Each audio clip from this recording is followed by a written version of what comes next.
Eclécticos es un podcast de cultura pop, opiniones y reseñas. Debido a su contenido no debe tomarse en serio por nadie. Nuestras descripciones y opiniones serán horribles y despreciables. No venimos a contarte la verdad absoluta de las cosas, pero si ya estás aquí, bienvenido a perder el tiempo con nosotros.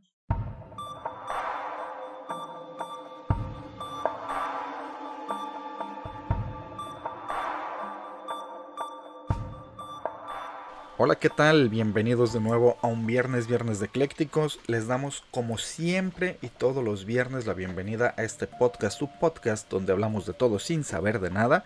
Y como todos los fines de semana, les habla de este lado del micrófono Mike. Yo soy Clau. Y pues sin más, vamos a empezar. El día de hoy traemos... la tercera saga de Misterios sin resolver. Misterios y va a haber sin resolver. más, porque no creo que terminemos otra vez como nunca terminamos. Como nunca acaban los Pero misterios. por favor, prométeme que hoy vas a hablar del pueblo que es abducido. No. Es que se va en específico para OVNI. Ese va a ir en específico para Llevo OVNIs. 3 episodios esperando esa historia. Bueno, pues a ver, la historia que está esperando Claudia es el día que todo un pueblo fue abducido por OVNIs. Sí, vamos haciendo entonces un episodio de puros OVNIs, de abducciones OVNIs. No nos va a ajustar tampoco el tiempo, pero... No, seguramente, por eso pues malditos OVNIs, porque hay tantos casos. Hacemos esta tercera parte de Misterios sin resolver, porque pues aparte sí les ha gustado al parecer. Les gusta la parte de los misterios, de las cosas ñaca y que no tienen como mucha explicación. Y antes de empezar este podcast, quiero agradecer personalmente a quienes nos escuchan, sobre todo, bueno, Perales. Tú sabes que nos has estado compartiendo mucho, te agradecemos bastante esa difusión que nos has dado en redes. Jesús Úñiga, que también su hija ya nos escucha igual. ¿Su hija? Su hija. Ah, su hija. No, su hija. Su hija nos escucha también y me dice que la semana pasada sí se asustaron un poquito con el episodio de psicofonías y pero que afortunadamente lo escucharon a mediodía. Ojalá pues de verdad se le hayan pasado muy bien. Paulina, a Ami también, que todos los viernes no se lo pierden. A Ali, es la Eclectifan número 1, que ella es la presidenta del club de fans. Y pues bueno, Ariel de la Serna, Oliver Moreno también, que nos escucha, y todos ustedes, gente bonita que siguen este podcast semana con semana. De verdad les agradecemos mucho el favor de su presencia y de aguantarnos, sobre todo, ¿verdad? Así es, porque hablamos mucho. Y hablamos de todo sin saber de nada, acuérdense. Y pues bueno, ¿qué onda? ¿Qué nos arrancamos de una vez? ¿Empiezo yo? Échale. El primero que traigo yo es la Casa Sangrante de Atlanta. Anda caña. Supuestamente en Atlanta existe una casita situada en el 1114 en Fountain Drive de la ciudad del mismo nombre en Estados Unidos. Aquí vive una pareja de 2 viejecitos. Bueno, ya no han de vivir, yo creo que ya fueron, pero esto sucedió en 1987. En esa casa vivían Minnie y Will Winston, quienes dormían tranquilamente la noche del 8 de septiembre de 1987 en su casa. Minnie tenía 77 años entonces y Will 79.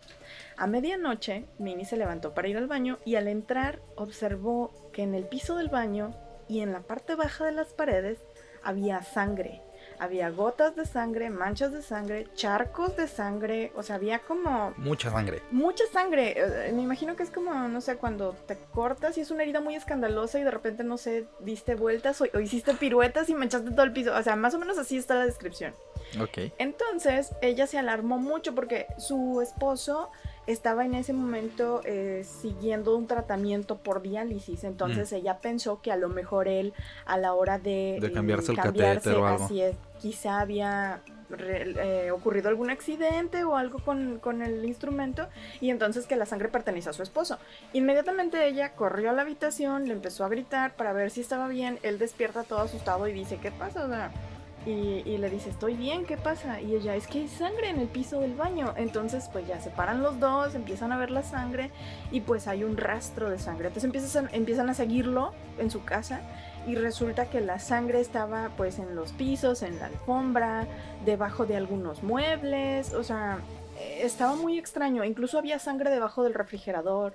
Encontraron sangre sobre la barra de la cocina, debajo del tostador, o sea, en lugares extraños, porque, pues bueno, si te cortas, pues a lo mejor sí chorreas un poco en lo que buscas un curita o algo, pero habían lugares muy extraños en la casa, y siempre como que en la parte baja. Entonces, pues esto obviamente los asustó mucho y llamaron a la policía. La policía registró la zona buscando pues un animal, o sea, lo más lógico es quizá entró un mapache herido o un perro. La pareja insistió en que ellos no tenían animales, no tenían gatos, no tenían perros, entonces pues no podían encontrarle sentido a que fuese un animal doméstico de ellos. En realidad no, pero podía haber sido también un ratón, bueno, una rata, por la cantidad de sangre podría haber sido un tlacuache o un conejo, entonces un reptiliano escondido, un chupacabra. Ajá, puede ser cualquier cosa. El hombre oso cerdo a lo mejor se metió. El hombre oso cerdo. Puede ser. Entonces la policía dijo, sí, ya. O sea, como los vieron dos viejecitos ahí, y uno de ellos tenía un padecimiento, entonces dijeron, a lo mejor la sangre es del señor y nada más están llamando la atención para que alguien venga a verlos y así. La policía tomó muestras de la sangre y se la llevaron a analizar. Sin embargo, bueno, y pese a que buscaron, no encontraron ningún animal herido, ningún animal muerto. Revisaron el ático, revisaron el sótano, revisaron todas las partes de la casa en donde había sangre y también las partes de la casa en donde no había sangre, y de todas maneras no encontraron nada inusual. No había muestras de que alguien hubiera entrado a la fuerza, no había evidencia en realidad de nada. ¿No habrán recabado muestras de sangre? Sí, es lo que te digo, recabaron muestras de sangre y las enviaron a analizar. El análisis de la sangre resultó que no era sangre animal, era sangre humana, pero del grupo O. Y los dos viejitos, tanto Minnie como Will, eran tipo A. Entonces la sangre no pertenecía a ellos, porque también se empezó a sospechar de que ellos podían haber montado una escena para que, pues como para ser el centro de atención, ¿no? O, no sé, o pudieron verse sospechosos porque quizás se han dado casos en donde hay gente que simula ataques y demás. Bueno, pues los viejitos no era sangre de ellos, y además era muchísima sangre la que estaba esparcida como para que fuera así como de, sí, compramos 1 litro de sangre, o porque aparte no es así como de, ¿te vendo 1 litro de sangre o qué? ¿Te metes a Craigslist? Bueno, en el 87 no creo que se han metido a Craigslist. Bueno, no había Craigslist, pero pues no sé, un aviso de ocasión en el periódico o algo, ¿no? Pues resulta que no encontraron, sí sabían que era humana, sabían que era del grupo O, pero no sabían a quién pertenecía, y además todos los familiares, porque los señores tenían hijos, y los hijos también eran del mismo tipo sanguíneo que los papás, entonces tampoco eran de ese no tipo era de de los sangre. hijos, así es. Entonces descartaron al matrimonio, pero pues seguía la duda de por qué había sangre en la casa. ¿De quién era? Desecharon la posibilidad de que fuera una broma porque al ser humana y por la cantidad encontrada, pues era muy improbable. Después de esto, los hechos no volvieron a repetirse jamás.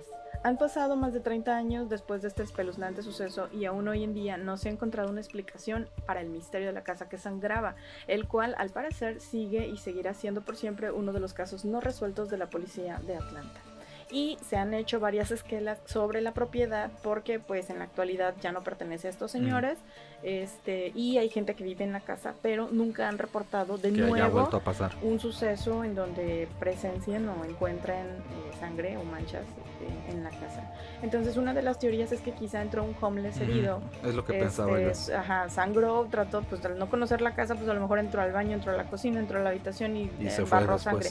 Pero el problema es que no hay una entrada forzada. Ajá. O sea, entonces, ¿por dónde entró o cómo le hizo sin romper nada para entrar, sangrar, no sé, 2 litros y luego escapar sin dejar ninguna? Porque no encontraron huellas, no encontraron cabello, solamente que no la sangre. Cuerpo tampoco. Así es. El cuerpo del delito. Yo sí, la verdad pensé que podía haber sido un mapachito, un animal herido. Pero no era sangre animal, según los resultados. Fue sangre humana la que encontraron. Qué raro. Qué raro que no. Pero imagínate qué miedo, ¿no? O sea, tú estar en la casa a ver sangre y luego no saber. Yo creo que sí te quedas intranquilo. No. Ay, pues claro, o sea, dices, o qué pasó aquí, quién vino y se cortó y se fue, o alguien anda impuro por ahí. ¿Qué está pasando? Quienes no entiendan lo de la impureza, váyanse al episodio de Dioses Extraños. No, es el episodio de Supersticiones. Así es, váyanse al episodio de Supersticiones. Para que entiendan la referencia. De por qué son impuros. Bueno, pues yo traigo una historia que sucedió en el año de 1966. Esto sucedió en Brasil. fue un 17 de agosto, como les digo, de 1966, donde dos técnicos electrónicos de nombre Manuel Pereira da Cruz y Miguel José Viana, ambos residentes de Campos de Goytacazes en Brasil, avisaron a sus familiares que irían a comprar algunas piezas que necesitaban para reparar unas televisiones. Esto iban ellos según a Río de Janeiro, trasladarse de ahí de su comunidad de Campos de Goytacazes a Río de Janeiro.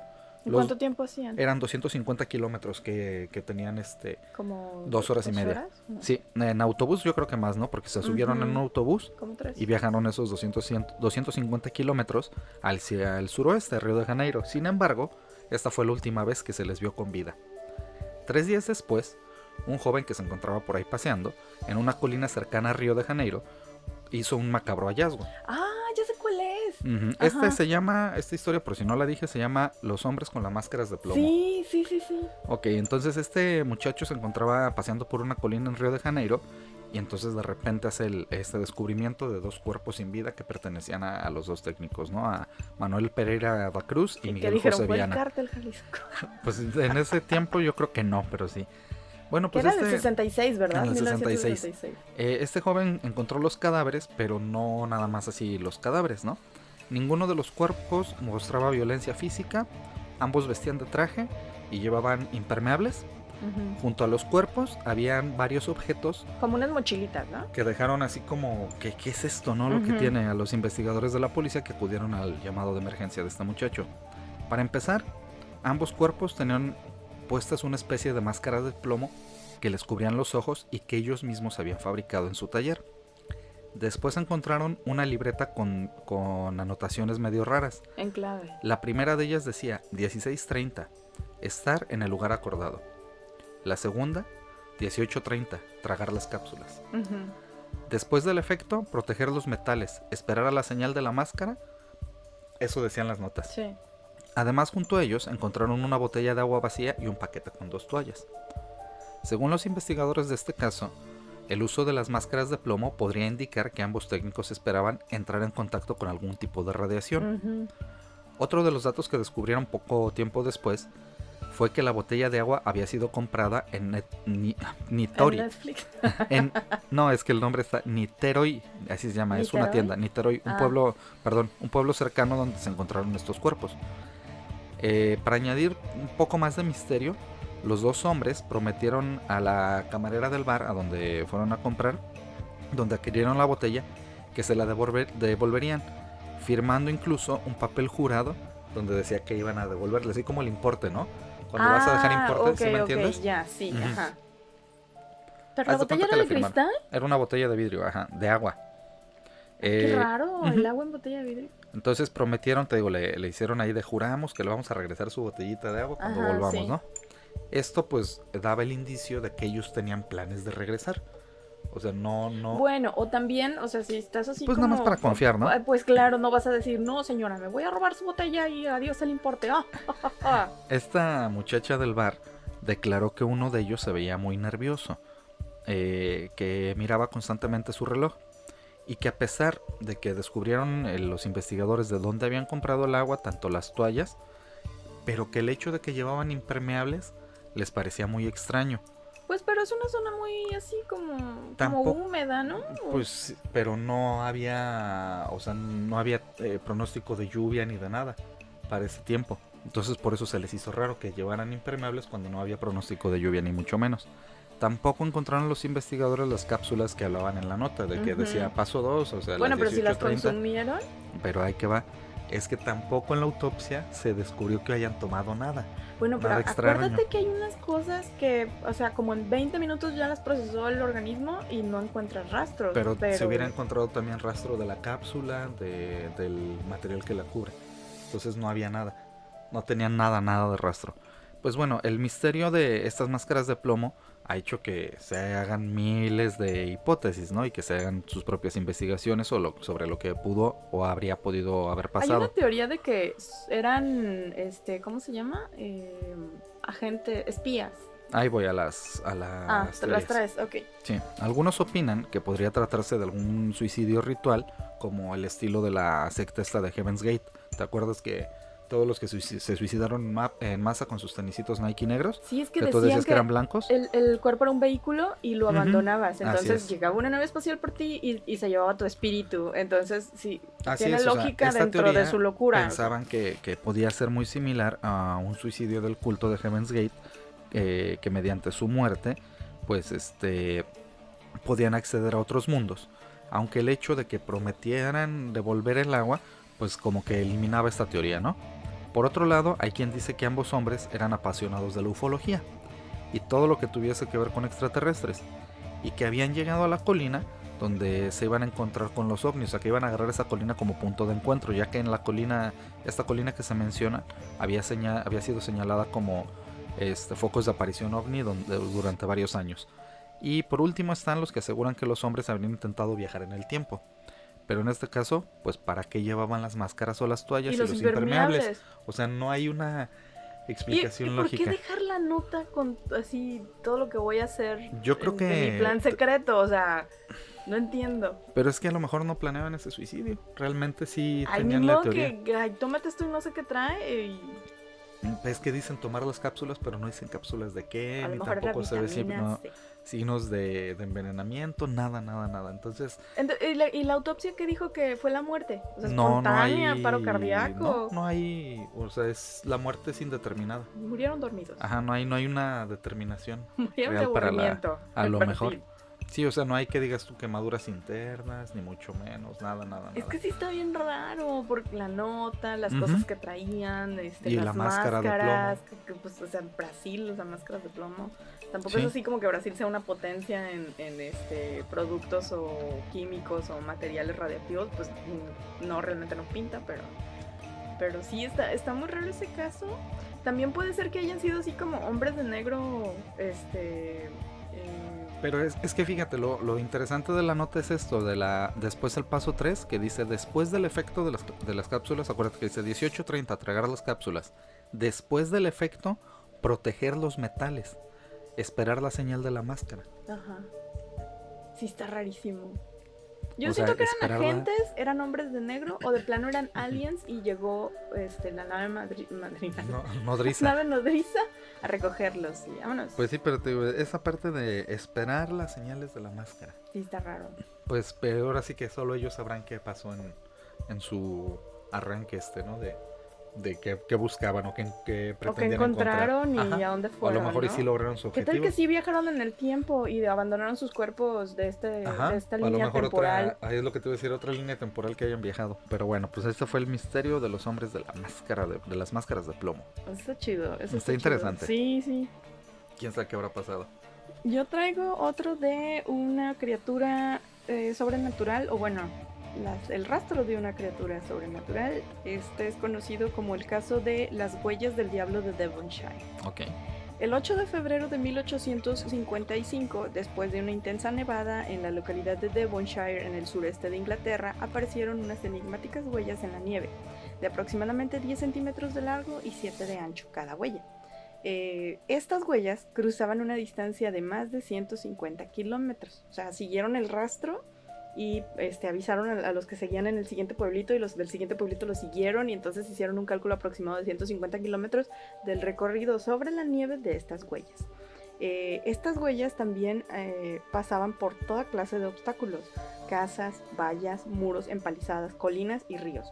Entonces, ¿cómo saben que pasaba? Pues porque la nieve había quedado tan suavecita que la huella quedó marcada, pero además en algunos puntos parecía que la huella había llegado hasta el fondo de la nieve, más profundo, hasta la superficie ya de la tierra o la superficie de las cosas, porque incluso dicen que esta cosa cruzó en línea recta, o sea, no hizo ninguna desviación, no tomó ningún giro, no hizo nada, se fue en línea recta todo. Si en su recorrido había una casa, entonces sobre las paredes de la casa estaban marcadas las huellas como si se hubieran marcado con un hierro caliente. Okay. Y luego sobre el tejado de la casa había otra vez la huellita sobre la nieve que había quedado en el tejado y llegaba hasta el tejado, porque te digo, o sea, se supone que parecía como que algo caliente había atravesado la nieve y llegaba hasta la superficie pues inferior más resistente, ¿no? Estas extrañas marcas en los años posteriores serían conocidas como las huellas del diablo o Devil's Footprints. ya que fueron descritas como marcas de pezuñas dejadas por un desconocido ser bípedo, porque se supone que iba como en 2 patitas. Pero también estaba esta cosa rara de que, o sea, pues nosotros caminamos y dejamos una huella izquierda y una huella derecha. Pero esta cosa dejaba las huellas justo en línea recta, paralelas a su línea de recorrido. O sea, no había una izquierda y una derecha, era una adelante y una atrás. Y así iban, ¿no? Entonces, lo que más desconcertó a todos fue que estas huellas no parecían desviarse ante ningún obstáculo. Y incluso llegaba, por ejemplo, si había una tubería o un ducto de un drenaje pluvial o de un dren sanitario, que a lo mejor tenía como 10 centímetros de diámetro el tubito, y el tubito quedaba justo en el recorrido de la huella, entonces la huella pues terminaba ahí en el tubito y luego seguía donde salía el tubo, o sea, o el ser se fue por encima del tubo o se hizo diminuto y cruzó por debajo del tubo y luego salió y siguió pisando. Porque las huellas iban por debajo del tubo. Ajá, iban por dentro del tubo, entonces era como que esta cosa pudiera cambiar de tamaño y seguir, o sea, en línea recta, no cambió su dirección en ningún momento. Cuando las huellas, Era una lucha. Puede ser. Incluso sospechaban que la criatura podría haber atravesado el río, ya sea flotando o que de plano se fue hasta el fondo y aguantó cruces de ríos de 15 metros con 5 metros de profundidad sin ningún problema, porque las huellas se encontraron al otro lado del río y continuaban. Las huellas presentaban además otras características sumamente extrañas. Un naturalista midió la distancia entre ellas y encontró que correspondían a unos 20 centímetros de largo, o sea, la pisadita era de 20 centímetros. Entre una y otra, ajá, pero acuérdate que se supone que esto iba así como modelo de Vogue, así pie adelante, pie atrás, ¿no? Entonces se observó también que la forma en que estaban situadas una frente a otra sugería que se podría tratar de un ser bípedo en lugar de una criatura caminando sobre 4 patas, porque también decían que podía ser un gato, que podía ser pero por la forma de la pezuña descartaron por completo la situación de que fuera un gato, porque pues los gatos no tienen pezuñas, ¿verdad? Ajá. Entonces, después... o sea, veían las huellitas que no parecían de gato, pero por la pisada parecía de un animal pequeñito y cuadrúpedo, pero después parecía como bípedo, ¿no? Pues cuadrúpedo nunca lo consideraron, siempre fue así como de dos patas y las patas iban así, una adelante y otra atrás. Entonces, si tú buscas animales cuadrúpedos, o sea, los caballos... Sí, están como entrecruzadas. Ajá, porque dan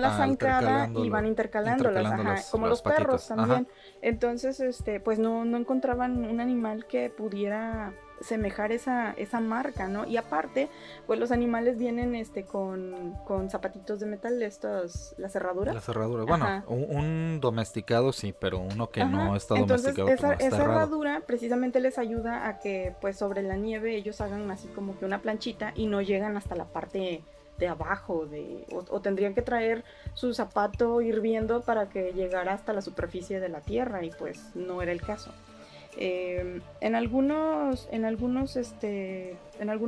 lugares se encontró, por ejemplo, en el exterior de la iglesia de Woodbury, que las marcas parecían haber sido quemadas en la nieve con un hierro caliente. Otro dato inquietante es que hubo reportes que indicaban que los perros estaban notoriamente aterrorizados y se negaban a seguir las huellas, porque esto, una vez que fue reportado a la policía, pues trataron de darle seguimiento para ver qué animal era y si era un animal peligroso o si tenían que capturarlo y así, y los perros de rastreo no querían seguir las huellas, se asustaban. El diario inglés Illustrated London News, en su edición del 25 de febrero de 1855, informaba a sus lectores que en toda la comarca las huellas eran exactamente del mismo tamaño y el paso del mismo largo, de los 20 y tantos centímetros. Este visitante misterioso no pasó en general más que una vez por cada jardín o cada patio, así como por casi todas las casas de los barrios urbanos y en las granjas vecinas. Atravesaba los muros como si no constituyesen el menor obstáculo. Los jardines, rodeados de altas empalizadas o muros y cuyas cubiertas estaban cerradas, fueron cruzadas como aquellos que estaban sin protección. 2 habitantes de la comuna siguieron la línea de huellas durante 3 horas y media, pasando bajo hileras de árboles frutales. Como para ver a dónde llegaban, ¿no? Para ver si llegaban a la pista o si se encontraban con el animal, criatura, cosa. Sí, pues sí, tratando de hacer de rastrearlo. Nunca lo pudieron encontrar, de hecho perdieron el rastro, pero no, pero no la línea de los 150 kilómetros que ya habían rastreado. Es un montón, 150 kilómetros. Es muchísimo. Algunos de los habitantes de Devonshire, desconcertados al principio, organizaron cuadrillas de hombres armados con palos, rastrillos y otros objetos para localizar al monstruo. Y con antorchas, ¿no? Casi. Y dicen, es igualito la película de Shrek, ¿no? Así de, es algo que no conocemos. Vamos a atacarlo. Vamos a enfrentarnos. Así, ¿cómo sabes que no era algo bueno a lo mejor? O sea, que nadie puede pensar que un ángel puede tener patas de cabra o algo así. No, volaría. Pues lo que sea, o sea, a lo mejor puede ser una criatura bonita y sí, vamos a matarlo. Pero es desconocida. Entonces, todos se hacían la misma pregunta. ¿Qué animal de un tamaño razonablemente modesto? Porque decían, es como del tamaño de un perro grande o un gato chiquito. O sea, no era un animal grande del tamaño de un caballo. O sea, decían, es algo más o menos medianito. Por todo lo que había recorrido y todos los lugares que había atravesado, pero pues no había una consistencia como para decir, sí, ¿sabes qué es esto? Es un conejo. O sea, no habían encontrado todavía. Entonces, y nos explicaban cómo en una sola noche un solo animal recorriera 150 kilómetros. Entonces, después de una tormenta de nieve, claro está. Los más escépticos se aventuraron a que las misteriosas huellas de Devonshire podrían ser una obra de un bromista o de un globo experimental. Ya en ese entonces como que intentaban rastrear o seguirle la pista al sistema climatológico, o sea, para poder definir. Entonces ya estaban experimentando con globos meteorológicos. Y tenían helio. Entonces eventualmente esos globos bajaban y a veces la gente se asustaba. Pero un globo no va a ser así huellitas de 150 kilómetros. Los que los hacían decían que a veces para ponerle peso y que el globo fuera bajando, le colgaban unos arneses de metal que podía ser así. Me imagino que es un arnés como de una mochila. Baja, entonces, pisando. si el helio estaba ya medio, entonces la cosa puede ser que iba flotando y las huellas se hicieron por estos arneses, pero pues no se explican que, o sea, cuando entró al túnel y luego lo de las casas y luego que quedara marcado como con hierro ardiente, eso no lo podían justificar con el globo. Porque decían que, bueno, llevaba 2 grilletes en el extremo de las cuerdas. Un naturalista, en tanto, dio la posibilidad de que se tratara de un grupo de tejones que deambulaban por el campo en busca de comida, mientras que otros le atribuyeron a una liebre coja, ¿ves? O sea, es que sí, puede ser un conejo loco. Otros decían que podía ser un canguro que se hubiera escapado de un zoológico o incluso un burro, porque las huellas parecían presentar características muy similares a las de un animal dotado de cascos en sus extremidades. Sin embargo, nadie fue capaz de explicar cómo un burro podría haber trepado los tejados de las casas, cruzar conductos de escasos centímetros de diámetro o atravesar el tercer piso de una vivienda. Como los habitantes no pudieron explicar el extraño hallazgo y menos identificar el supuesto animal que habían dejado las marcas como aquellas, el reverendo Musgrave pronunció por primera vez a su congregación la palabra diablo. Y todo ardió, ¿no? Así, sí, es el diablo. Nadie salga, oculten a sus hijas. Entonces, el aterrador término se anidó en las mentes de los lugareños más supersticiosos, quienes, a contar de ese momento, aseguraron que la insólita huella que aparecieron el 8 de febrero de 1855 eran obras de Satanás y que supuestamente habían sido hechas con una pezuña hendida. Los periódicos británicos informarían en la década siguiente que otras marcas enigmáticas del mismo tipo aparecieron en otros lugares del mundo, como Glenorchy en Escocia en 1840, en las islas Kerguelen al sur del Océano Índico también en 1840, en Nueva Zelanda en 1886, en Nueva Jersey en 1908, en Edinburgh, Bélgica en 1945 y de nuevo en Devonshire en 1950, 100 años después de la primera aparición. De nuevo en Escocia en 1952 y en las laderas del monte Etna en Sicilia en 1970. El diario Illustrated London News también publicó años más tarde el testimonio de un médico polaco de Hildenberg que afirmaba que en la frontera de Galicia, en la Rusia polaca, se encontraban todos los años las mismas huellas, completamente idénticas a las de Devonshire en la nieve. Según el testimonio de este señor, los habitantes los atribuyen a influencias sobrenaturales. O sea, no dicen es el diablo, pero dicen es algo sobrenatural. Sí, no tiene explicación lógica. El 5 de marzo del 2009, en la misma localidad de Devonshire, Una mujer del norte afirmó haber encontrado una extraña línea de huellas puntiagudas y en forma de casco en la nieve recién caída en su propio patio trasero. Estas extrañas pisadas tenían 12 centímetros de largo con una separación entre sí de unos 30 centímetros y se extendían de 18 a 20 metros a través del jardín en forma de arco, comenzando en su ventana y saliendo al otro lado de esta. Salía al patio donde desapareció. Un biólogo del Centro de Zoología de Portland inspeccionó estas marcas y quedó pues anonadado con la similitud con las huellas del diablo que habían aparecido en la misma zona en el siglo XVIII. Y tal como los testigos que se toparon con las extrañas marcas de 1855, fue incapaz de encontrar una respuesta lógica al enigma. Y sigue, pero lo raro es que haya aparecido, ¿no? Igual es con tantos años después.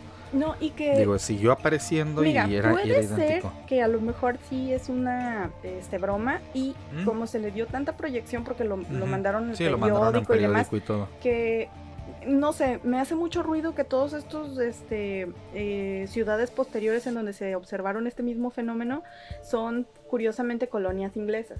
Entonces muy probablemente llegaba ese periódico a esas colonias y a alguien también se le había hecho chistoso hacer la broma. Pues vamos a seguir llevando el misterio. Pero ya, o sea, 2009, que es el último avistamiento y que ya en pleno siglo XXI nadie le puede dar explicación lógica, ¿no? Y que nadie puede explicarlo. Es que yo creo que sí es el diablo. Es lo más probable. Son los aliens, Mike. Sí, es que cuando no hay cultivos, porque ya ves que hacen los símbolos del maíz. Ajá. Entonces cuando no hay cultivos y cae nieve, pues dicen hay que hacerlo en la nieve. Entonces es muy probable. Es una forma de divertirse de ellos. Yo creo que sí es el diablo. No, y se me hace bien padre que desde 1855, cuando fue la primera aparición, hay registros, hay no fotografías, pero hay ilustraciones de las marcas, de la distancia, ya en pleno de la 2009 ubicación. Sí debe de haber fotos, ¿no? Ya hay fotos en el 2009, incluso parece así como un tridentito. O sea, tiene como 3 deditos, tiene como 3 pezuñas. Y esas son las que como de un gallo, ¿no? Me imagino. No, parece como una W.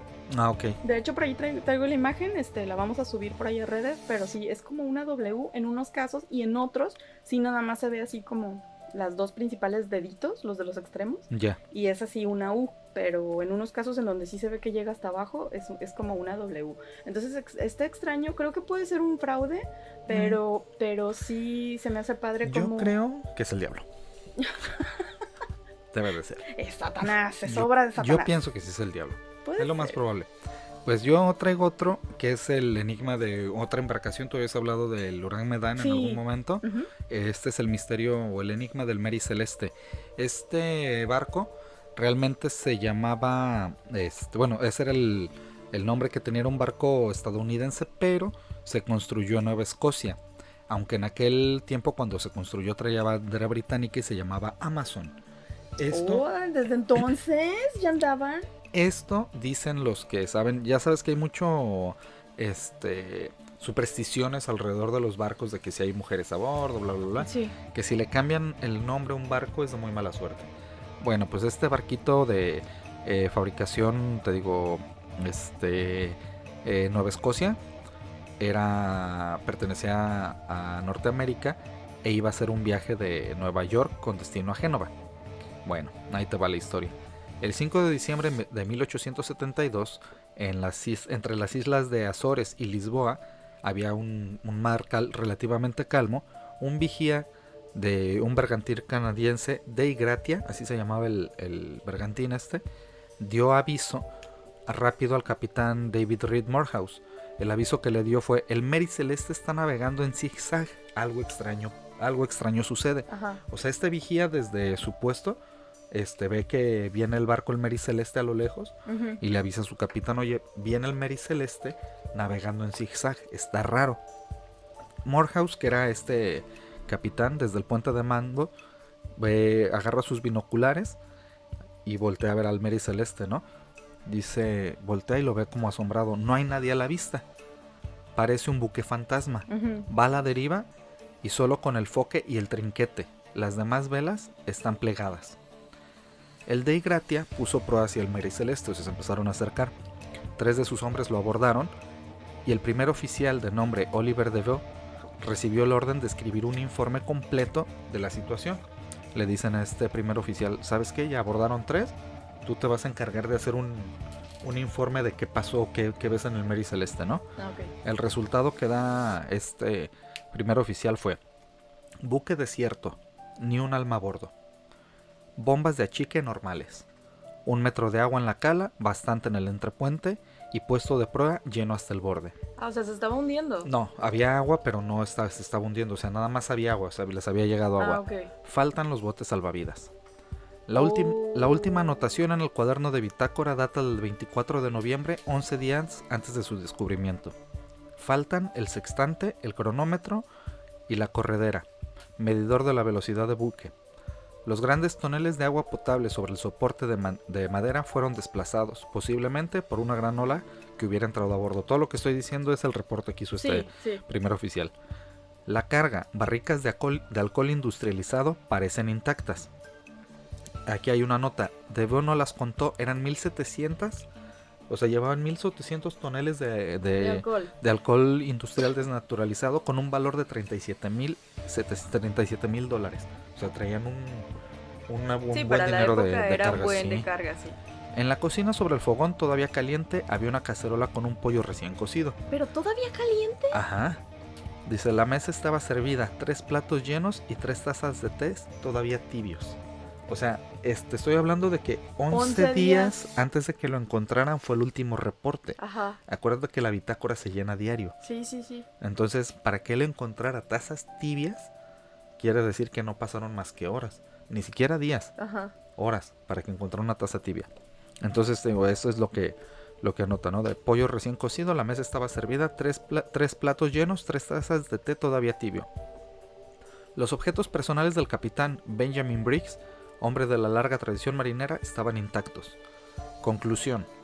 Parece que los 10 tripulantes del Mary Celeste abandonaron el barco poco antes de que lo avistáramos, y muy rápidamente, como amenazados por algo muy grave. Este buque de nombre Mary Celeste salió de Nueva York con destino a Génova el 7 de noviembre. Obviamente, pues la desaparición del capitán y de todos los tripulantes no nada más desató una investigación tan larga como minuciosa, sino que también pues hizo, igual que los hombres de la máscara de plomo, pues un montón de teorías, ¿no? Una de estas teorías, por ejemplo, aseguraba que el cocinero enloqueció y envenenó a la tripulación en la noche del 24 de noviembre, fecha de la última anotación de la bitácora. Ajá. Pero, ¿y los 3 platos y las 3 tazas que encontró el oficial? A lo mejor tenía cómplices. Según la fantasía, o esta hipótesis que hace mucha gente, 3 marineros seguían vivos, pero el cocinero les preparó el pollo y el té envenenados y tiró los cadáveres al mar. Después, al ver que se acercaba el de Gratia, este buque canadiense, pues como que dijo, ay güey, volvió a entrar en razón, y también pues para que no lo cacharan se aventó al mar, ¿no? ¿Porque ya no había botes salvavidas? Porque ya no había botes salvavidas. Esa es una teoría. Dice... No creo. De pronto, otra de las teorías es que de pronto de las aguas surgió un pulpo gigante. Eso tiene más sentido. Que era ni más ni menos que el fabuloso y más temido el Kraken, ¿no? Que barrió la cubierta con sus tentáculos y devoró a todos los marineros, excepto al capitán Briggs, su mujer y su hija, que corrieron la misma suerte muy poquito más tarde, como ya estaban servidos los 3 platos y la taza de té. O sea, que primero el Kraken se llevó a toda la tripulación. Al barco y se fue. Ajá, y luego se quedaron el capitán, su hija y su esposa, por eso los 3 platos y las 3 tazas. ¿Y por qué desaparecieron ellos? No, que poco después regresó el Kraken y se los llevó también. ¡Ay, no! Esa es otra. Esta es otra, dice, confiados del buen tiempo, el capitán, es un folletín que se le dice, confiados en el buen tiempo, el capitán y sus oficiales se arrojaron al agua para bañarse y nadar, es otra de las teorías.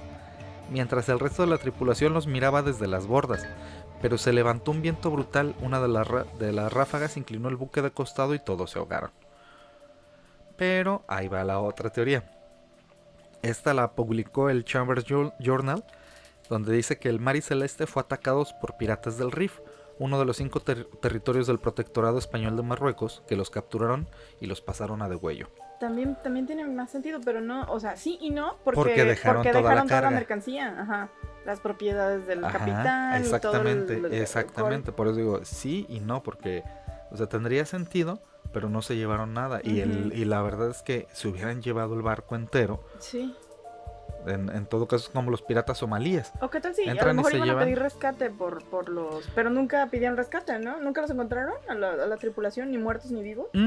Y hay otra de las teorías. Otra de las teorías es que los capitanes de Briggs y Morehouse, que eran muy amigos, se hubieran confabulado para hundir el Mary Celeste y cobrar un seguro, que era una práctica bastante común.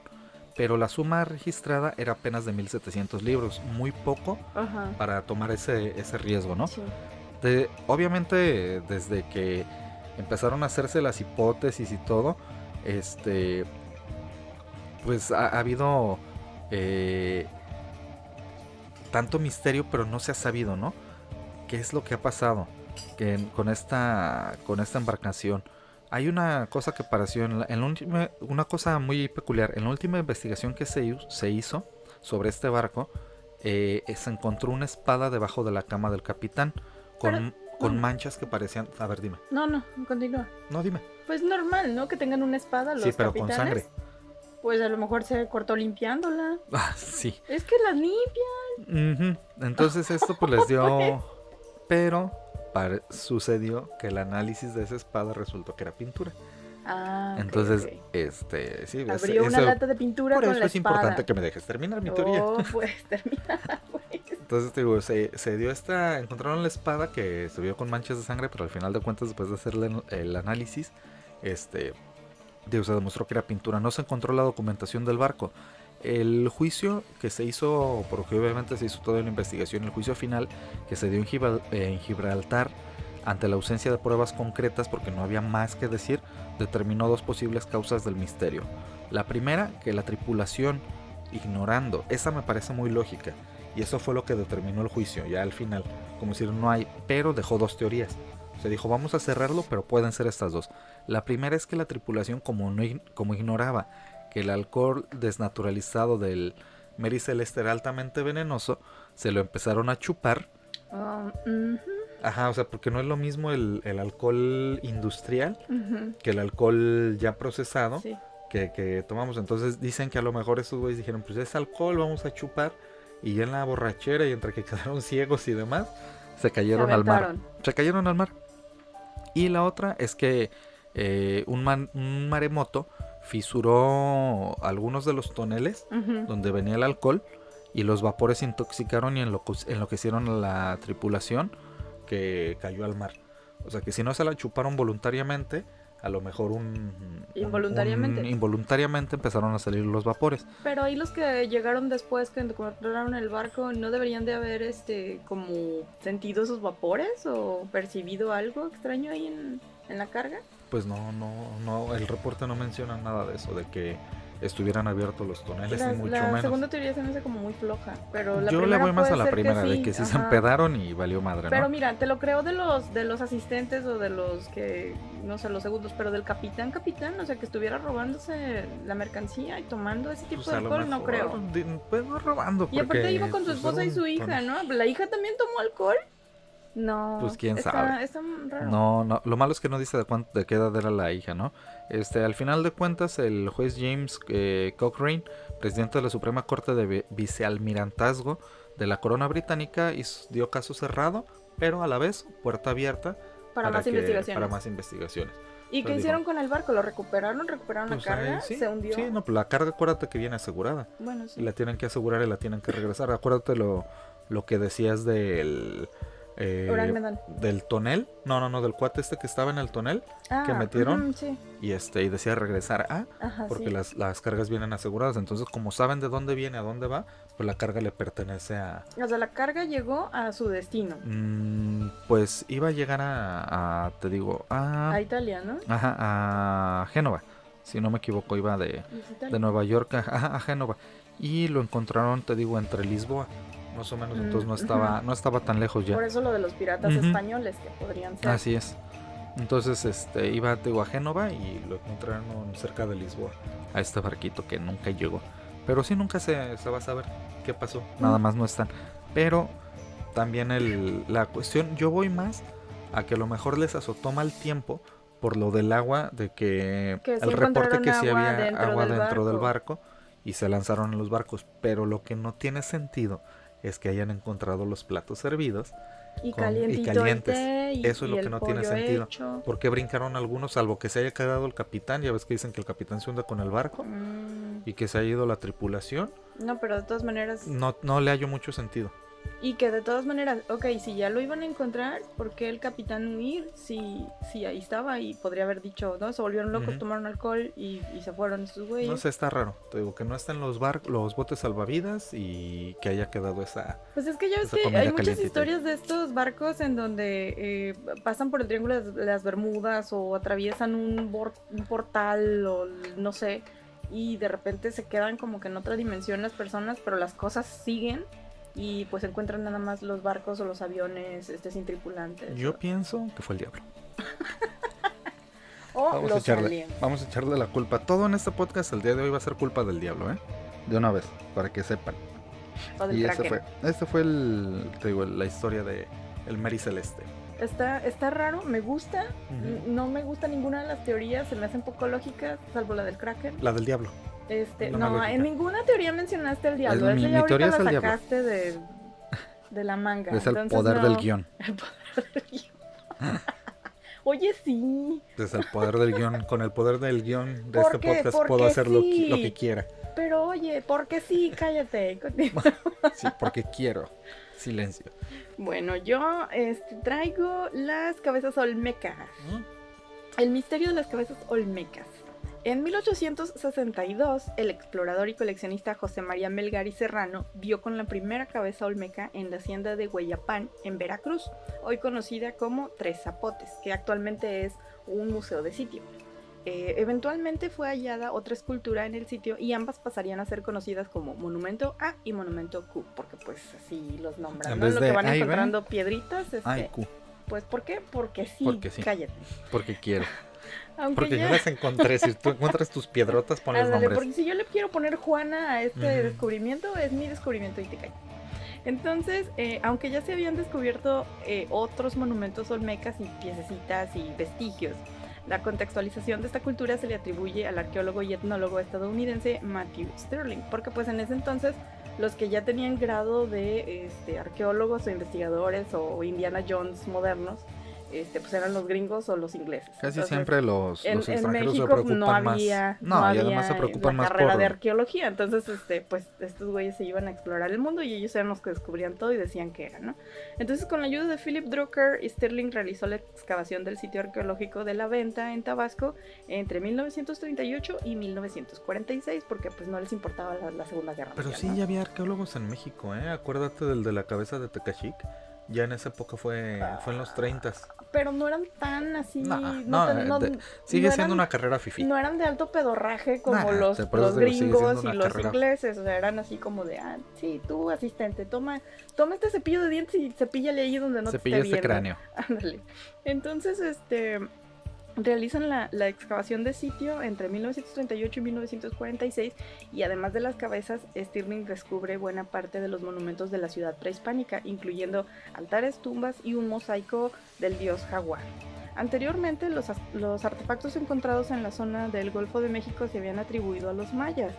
Si bien sus características no encajaban del todo con lo que ya se conocía de esa cultura, en la investigación de Stirling concluyó que esta civilización era mucho más antigua. De hecho, era probable que se tratara de la cultura madre de Mesoamérica, precediendo incluso a los mayas. Porque ya sabes que siempre hay como una guerra constante entre aztecas, mayas y que cuál cultura es más fregona y que no sé qué. Entonces, ¿cuál fue más antigua también? Stirling dijo, no.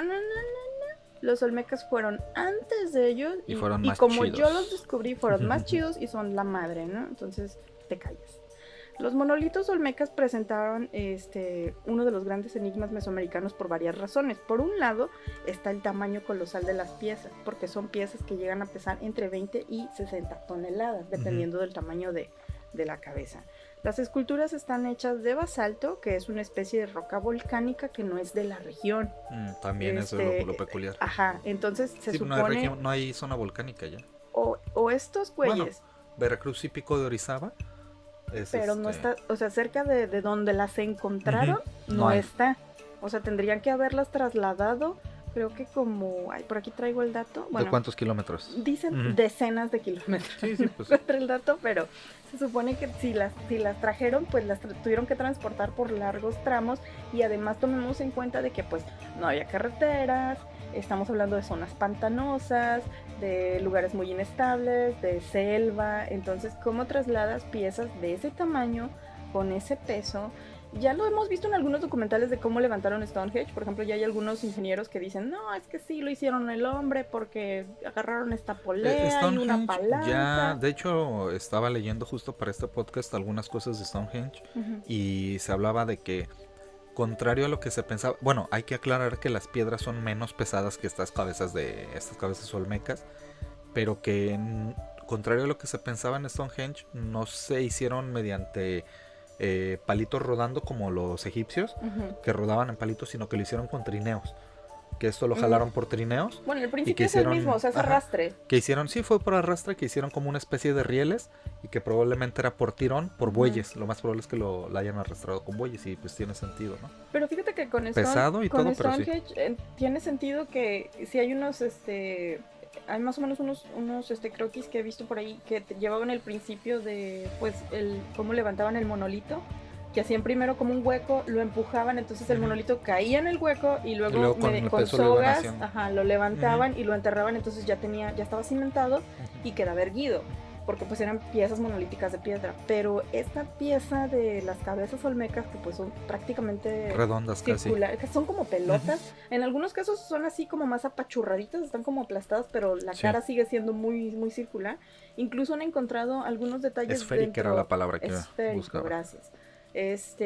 Han encontrado incluso dentro del diseño de las caras como guías matemáticas en los diseños, o sea, hay un sentido de perfección a la hora de simetría en el rostro. Como su sección áurea, ¿no? Exacto, incluso para digamos, la sección áurea sí es algo que han utilizado las civilizaciones en muchos periodos de sus desarrollos para hacer edificios y para generar escultura y demás, pero está extrañísimo que se encuentre en la cultura mesoamericana, porque aparte, si se supone que están datadas en el 900 antes de Cristo, las piedras estas de las cabezas olmecas, si nos regresamos a los descubrimientos que encontraron de las piezas talladas, de las tumbas, de demás, pues para el 900 antes de Cristo se supone que la cultura mesoamericana estaba como en una edad de piedra, o sea, como en un muy primigenio todavía inicio no se de herramientas. Muy bien. Entonces, ¿cómo te explicas el tallado tan perfecto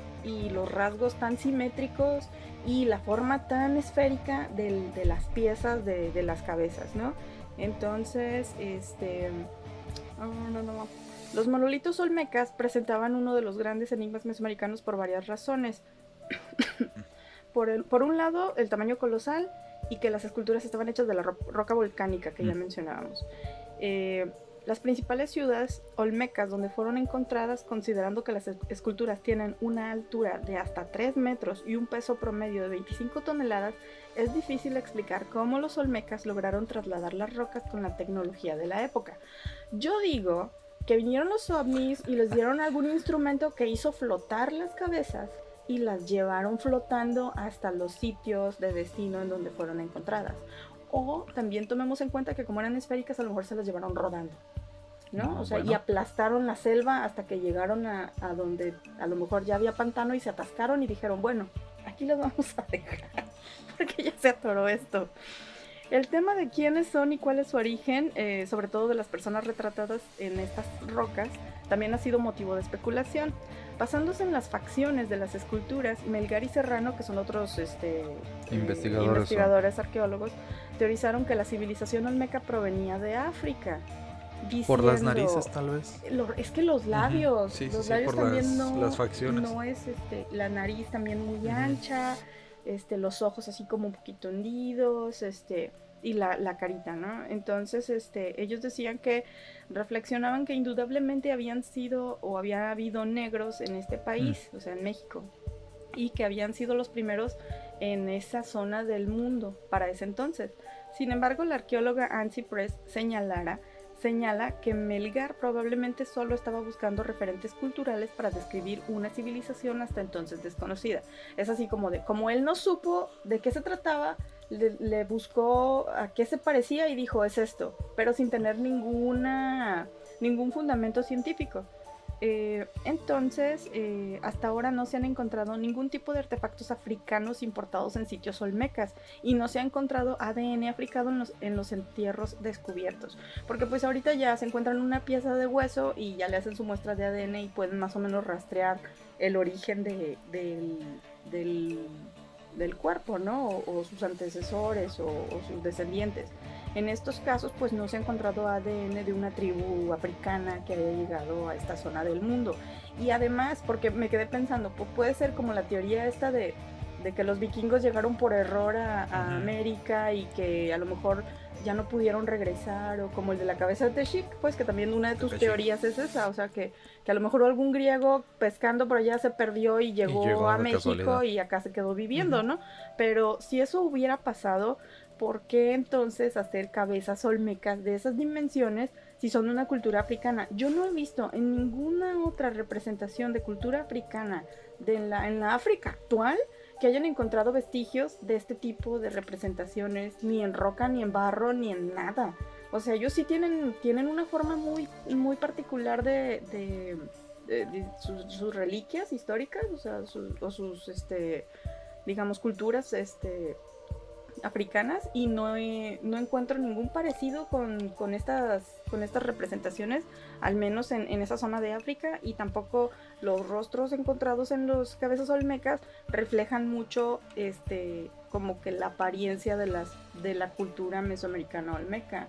Porque, por ejemplo, en los grabados de los mayas sí vemos claramente la fisonomía. E incluso en la actualidad tú puedes ver a personas y se parecen o tienen rasgos similares a los de los códices. Llamados, pueblos originales sí tienen muy marcados. Sí, tanto los aztecas como los mayas, o sea, tú los encuentras y vean a Lupe Esparza. Por ahí están en la actualidad, no han muerto, ahí siguen los descendientes. Entonces, en este caso, pues yo no, o sea, sí hay gente que se puede llegar a parecer, pero no es tanto, y aparte ya hay demasiada mezcolanza ahorita en la actualidad. Es normal que a lo mejor pues sí parece que tiene cabeza olmeca, pero no. Otro de los rasgos también característicos de estas cabezas es como que el casco que traen, todas traen un casco que parece como un casco de Thanos, que trae así como... Se parece a los primeros cascos de fútbol americano que eran de tira de cuero. Y tienen así como en la parte de las orejas cubiertas, y todos tienen los ojitos así como tristes y la boca así también como hacia abajo, o sea, como que es algo característico.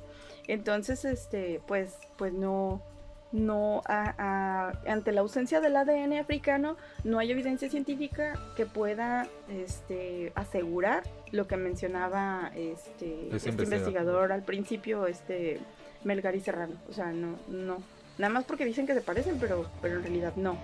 Entonces, ¿a quién representan estas culturas? Cypher, quien fue la última que descubrió la última cabeza olmeca, señala que es probable que sean retratos de los antiguos gobernantes creados con el propósito de exaltar su grandeza y poderío, como las cabezas de la isla de Pascua, que también suponen que fueron reyes o que fueron guerreros, pero tampoco se sabe muy bien nada de la isla de Pascua. Es un misterio muy similar, ¿no? Porque también es en roca, también son estas cosas así como de príncipes o guerreros o quién sabe qué querían representar con esas cabezas, y que además las cabezas colosales ofrecen una mirada a las modificaciones craneofaciales a las que se sometían los niños olmecas antes del año y medio de edad. Mayas. Pero los mayas, fíjate que se la alargaban. Apretaban el cráneo para que se hiciera como más largo, como de alien. Y eso es como más ancho, ¿no? Y esto es como más redondito, más ancho. Entonces a lo mejor seguían a diferentes grupos de aliens, ¿no? O sea, a lo mejor eran diferentes especies y por eso tenían ese parecido tan raro, tan no parecido, pues, entre ellos.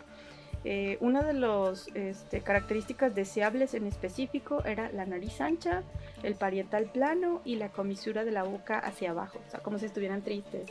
Así las cabezas colosales siguen ofreciendo pistas para desenterrar las muchas incógnitas sobre esta civilización. Claro que hay creencias de que los olmecas vinieron no solo de África, sino también pudieron haber venido de China. Pero no creo que coincidan, porque los ojos de los son muy diferentes. En las rocas, bueno, en las cabezas olmecas, los ojonones, o sea, son unos ojos grandes. Y si hubieran sido chinos, pues a lo mejor hubieran hecho algo un poquito, unos ojos más cerrados, ¿no? Pero también hay teorías de que pudieran haber venido del espacio. Bueno. O que son extraterrestres. Todo este tipo de explicaciones han proliferado en las últimas décadas, pero muchas son muy fantasiosas y pues ninguna puede explicar realmente el origen. Y además no tienen fundamento.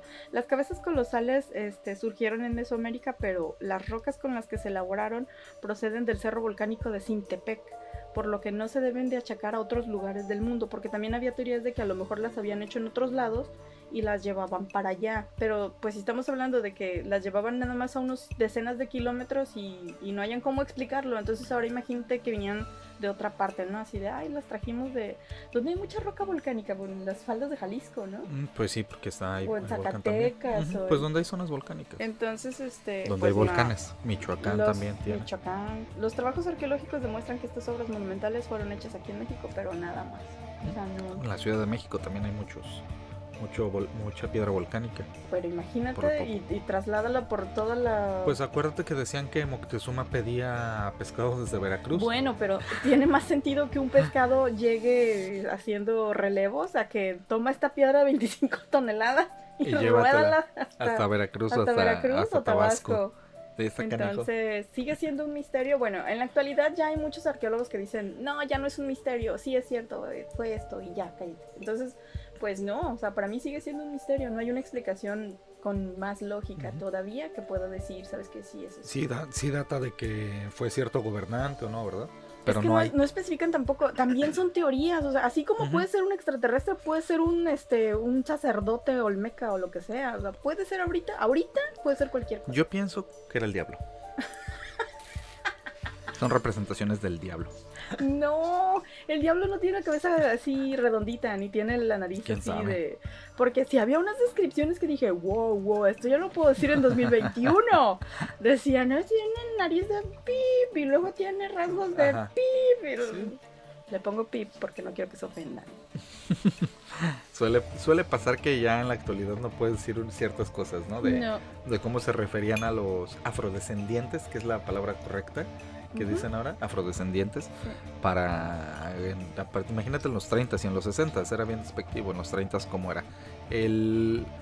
Ahorita que decías de que si hay como ciertas conclusiones, el caso que voy a decir tiene como sí y no un cierre. Ya ustedes van a decidir si se quedan con ese cierre o sigue siendo un misterio. Un sin resolver. Okay. ¿Va? El caso que voy a mencionar sucedió en 1974. Es el crimen de Arliss Perry. Arliss Perry, de 19 años, en 1972, el 12 de octubre de 1974, perdón, no 72, fue encontrada desnuda en la iglesia conmemorativa de Stanford, en la universidad del mismo nombre, brutalmente golpeada y violada. Ya sé cuál es. Perry había ido a la iglesia Memorial el 12 de octubre de 1974, alrededor de las 11 de la noche, para orar después de tener una pequeña pelea con su esposo, quien entonces era un estudiante de segundo año de medicina de la Universidad de Stanford. Otros vieron en la iglesia al guardia de seguridad que entró a las 11:30 p.m. para decirle al grupo que iba a cerrar la iglesia por la noche. Alrededor de las 11:45 la iglesia cerró, pero Perry no regresó a casa. Su esposo, de nombre Bruce Perry, la buscó en el campus y luego llamó al departamento de seguridad de la policía pública de Stanford alrededor de las 3 de la mañana. O sea, como no regresaba... Claro, dio aviso a las autoridades. Sí, pero acuérdate que es un campus, ¿no? Que es lo más chistoso que hubiera estado dentro del campus. Tienen como una policía interna. Tienen su cuerpo de seguridad del campus. ¿Como en la UNAM? Horas más tarde encontraron el cuerpo en el altar, como acomodado en cierta posición. La policía guardó una huella de palma de las velas de cera de abeja que estaba en el lugar, así como una muestra de semen en un cojín dentro de la iglesia. Según los reportes de la muerte de Perry, la posición de su cuerpo y la evidencia encontrada en la escena hizo que la policía sospechara de un ritual satánico o posiblemente algún tipo de ritual de otro tipo, ¿no? No, y aparte eran los 70s, creo que el pánico que satánico, todo estaba, ¿no? todo lo relacionaban con lo satánico. Durante la época del asesinato de Perry, la familia Manson había pasado por el sur de California y se perfilaron por varios cultos. Acuérdate que pues la familia Manson estaban persiguiendo los cultos. Así es lo que decías, o sea, en los 70 y sobre todo en Estados Unidos todo era satánico, todo era cultos y todo lo que tenía que ver con la nueva ola, los Hare Krishna. Están también los de Rajneeshpuram. Los de Osho. Fue esta New Age de todos los cultos o asociaciones de creencias religiosas. Así es, distintas, y a todos los estigmatizaban como cultos, ¿no? Y todos eran satánicos. La mayoría eran satánicos, era el diablo. Bueno, pues Perry fue violada con 2 velas del altar y su cuerpo fue posado para representar un sello. ¿Pero eran velas o cirios pascuales? Porque pues no sé, sí, los cirios están canijos. Además, el cuerpo de Arliss tenía un picayelo clavado en la cabeza. Debido a todos estos detalles, la policía no podía ignorar el mensaje que el asesino había enviado. Un autor de esa época, que era como de bestsellers, que se llamaba Maury Terry, escribió en su libro The Ultimate Evil que el asesinato de Arliss Perry pudo haber estado relacionado con los asesinatos del hijo de Sam en la década de los 70 en Nueva York. Acuérdate que el hijo de Sam, para quienes no sepan, el hijo de Sam fue uno de los asesinos seriales también más prolíficos y más temidos, más famosos, lo iba a decir, de la historia estadounidense, no de los asesinos. Steve Crawford era guardia de seguridad de la iglesia cuando encontró a Perry y llamó a la policía. Él era un militar veterano y había sido oficial de policía también, pero pues bueno, su trabajo se redujo por alguna razón a la seguridad del campo. Pues es que ya estaba grande, ¿no? Dices que es un veterano, yo creo que también se jubiló de la policía. No, pero es que fíjate que eso es lo chistoso, los veteranos de guerra pueden o no ser viejos, simplemente por la cantidad que los hayan desplegado en acción. Había jóvenes de 19, 20 años que habían regresado de Vietnam y ya eran veteranos, porque ya habían estado en combate. Bueno, Crawford estaba descontento porque encontró formas de vengarse en la universidad, incluyendo el robo de arte y de libros. O sea, fue un sospechoso este policía porque ya lo habían acusado antes de que en la universidad se había robado arte y libros. En ese momento, su arrendador, o sea, quien le rentaba, lo describió, como un inquilino normal y sin pretensiones. Era un buen tipo. Nunca tuvo ningún problema y tenía bonitas estatuas de bronce de caballos con indios en ellas. Así lo describió su casero, ¿no? O sea, era un buen tipo y además era buen tipo porque me las puedo quedar ahorita que se lo van a llevar detenido. Ponía bonitas estatuas de bronce de caballos con indios en ellas. Lo que se fija la gente. Así es. Desafortunadamente, pues el arrendatario no tenía idea de que a Crawford lo iban a arrestar en 1992 por robar. O sea que sí tenía sus antecedentes. Pero en el 92. En el 92. Entonces no fue acusado ni detenido por el... Voy para ello. En 2018, los investigadores de casos sin resolver utilizaron pruebas de ADN para concluir que el asesino era Steve Crawford. ¿Así se comprobó entonces? Porque encontraron un match entre la prueba de ADN del semen que encontraron en el cojín. Y acuérdate que este guardia de seguridad entró a las 11:30, se supone. Pero, ¿no se te hace muy circunstancial la muestra de ADN en el cojín? O sea, es circunstancial porque ahí encontraron el cuerpo a un lado del cojín, pero el cojín pudo haber sufrido un esto asalto. Fue en 1974. Hasta el 2018... encuentran que la muestra de ADN concordaba con las muestras de Crawford, que ya había sido detenido y por lo cual podían tener su ADN, porque ya lo habían detenido antes. Entonces el 28 de junio del 2018 los detectives llegaron al departamento, que era como un departamento estudio de Stephen, el nombre completo era Stephen Blake Crawford, y ya en esa época tenía 72 años y llevaban una orden de registro. También estaban preparados para arrestarlo por el crimen de Arliss Perry. O sea, dijeron, es él, vamos a interrogarlo porque el ADN hace. Cuando los detectives tocaron en la puerta... Y estaba bien viejito, ¿no? 72 años, te digo que tenía. Cuando tocan a la puerta los detectives, Crawford les pidió unos minutos para vestirse. Les dijo, sí, está bien, voy, nada más déjenme visto. Ya como vieron que se tardaba algo, los policías habían tenido una llave que les había dado el administrador del departamento para ingresar. Dijeron, este cuate ya se tardó. Los detectives inmediatamente vieron cómo Crawford se sentó en la cama con una pistola en la mano. Como el lugar era muy pequeño para poder hacer cualquier maniobra, los detectives retroceden un poco y es justo en ese momento cuando escuchan el disparo y descubren que Crawford se había disparado tirándose en la cabeza. Se había dado un tiro en la cabeza. Los oficiales revisaron el apartamento y encontraron una caja en el armario que contenía documentos personales importantes y la cubierta del libro The Ultimate Evil. El libro que habían escrito sobre el crimen... Sobre el hijo de Sam. No, sobre el crimen de Arliss Perry. Ya. Acuérdate que lo mencioné arribita. Sí. Además descubrieron una nota suicida escrita muy rápido con fecha de 2016 que fue encontrada en una mesa de computadora cerca de la cama.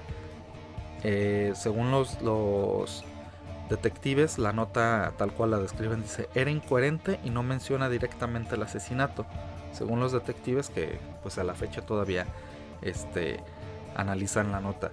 A la fecha no se ha determinado si el crimen fue un acto satánico, si intentaban hacer algo como un ritual satánico, o fue nada más o que lo quisieron hacer pasar por satánico. O sea, a lo mejor fue un asalto sexual y luego ya esto se salió de control. Ponle ahí algo de Satán para que parezca se lo adjudiquen a uno de estos tantos grupos que se supone que están siendo seguidos por...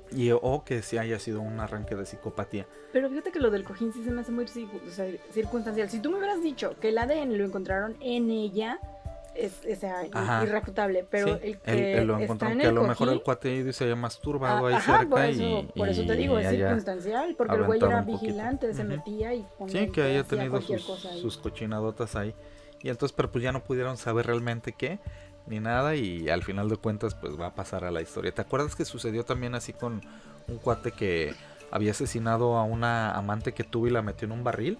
Y también cuando, igual años después la fueron a detener, igual se disparó. Y también se disparó. Y ya no pueden tener más evidencia. Yo creo que eso es lo peor, ¿no? O sea, dejarlo a... Para los detectives que hacen este tipo de cosas y que llevan tantos años investigando el desmadre y que al final tengas casi la certeza de que va a ser esa persona y que esa persona se mate, yo creo que es muy frustrante tanto para ellos. No poder obtener las respuestas que buscan. Poderle dar un cierre así como conciso a la cosa, y además no poderles dar a los familiares del occiso la respuesta de mira, sí, fue esta persona y tenemos la certeza y o se murió o está en prisión. El pedo es no saber, o sea, teníamos esa probabilidad, pero ahora ya nunca lo sabemos porque no podemos. No pueden, ya no pudieron interrogarlo ni saber nada más, ¿no? Al final de cuentas, y ese fue pues el crimen de Arliss Perry. Y está muy padre, lo pueden ver, hay un documental sobre los hijos de Sam en Netflix, en donde pueden ver la grabación de la que iba a ser la detención de esta persona, porque ya ves que traen las dashcams, las bodycams. Y ahí se ve cuando llegan a quererlo detener y se escucha el balazo. Entonces eso está en el documental del hijo de Sam, si quieren verlo por ahí en Netflix.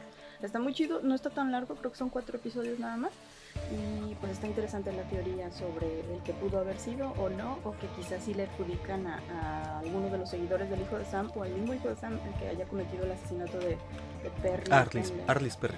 En el templo, sí. Así es.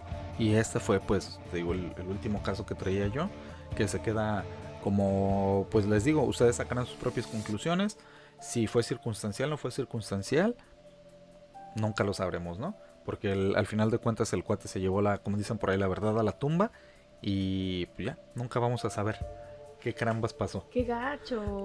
Y pues menos la familia. Te quedas, te digo, con la duda de que... Hay quien a lo mejor dirá que está bien, ¿no? Digo, ya, o sea, se hizo justicia divina, tal vez va a decir, o cualquier cosa. Pero otra vez nos quedamos con la duda de que no hay una certeza. O sea, tú puedes decirle a la familia que tenemos un 25% de probabilidad de que haya sido él.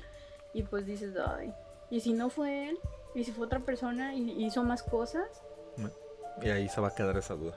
Como muchos crímenes que están sin resolver.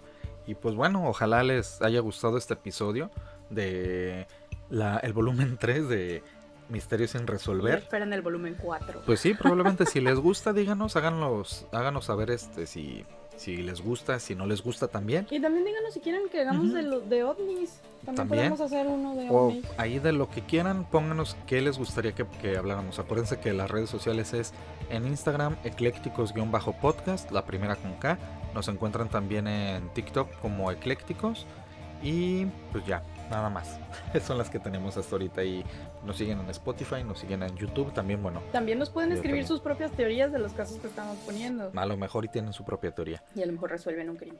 Tal vez, uno nunca sabe. Y bueno, pues ojalá se hayan divertido, que se le hayan pasado muy a gusto. De nuevo, gracias por aguantarnos. Y nos escuchamos la próxima semana. De este lado del micrófono se despide Mike. Yo soy Clau. Nos escuchamos la próxima semana. Bye.